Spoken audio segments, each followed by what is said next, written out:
You might be thinking to yourself, I'm a brick and mortar store. I don't sell things online, so why do I need a website?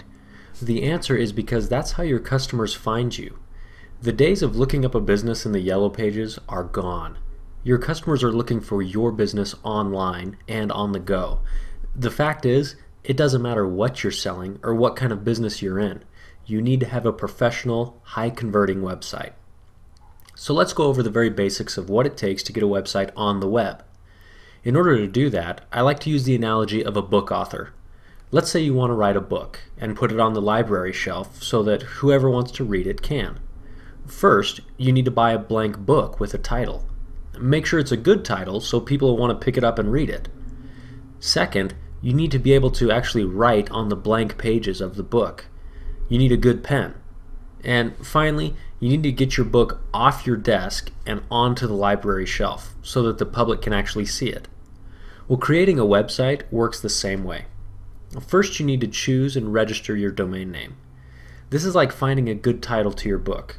Because you're a brick and mortar store, it might be a good idea for your domain to have something to do with your geographic location. Let's say you have a courier service in Aspen, Colorado. It'd be a great idea to register aspendelivers.com or aspencourier.com.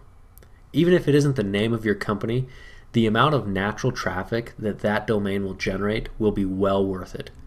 Plus, you can always direct that traffic to the name of your company.com or whatever your actual domain name is. Now, you'll need to register that domain name with a registrar. There are quite a few registrars out there, and they're extremely easy to find. You can just Google domain name registration and find one that you like. Once you have your domain name registered, it should be around $10 a year. You'll need to get your site hosted. This is where our analogy gets a little out of order, but because many registrars also act as hosting companies, now's the best time to discuss it. Having your website hosted is like putting your book on the library shelf. It allows everybody in the world to have access to it. When you choose a hosting company, it's important to consider server reliability, site uptime, email clients, and other features. Saving a few dollars a month by using an unreliable hosting company will cost you many times more than that in lost business.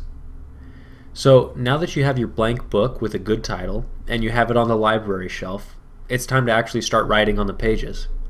Most hosting companies out there will offer different solutions for actually creating your website.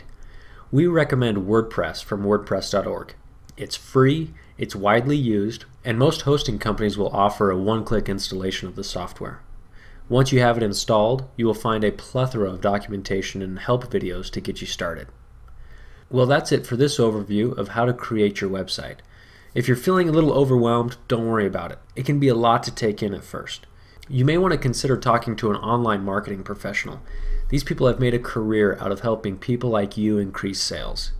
It could be time very well spent. Thanks again, and we'll see you on the web.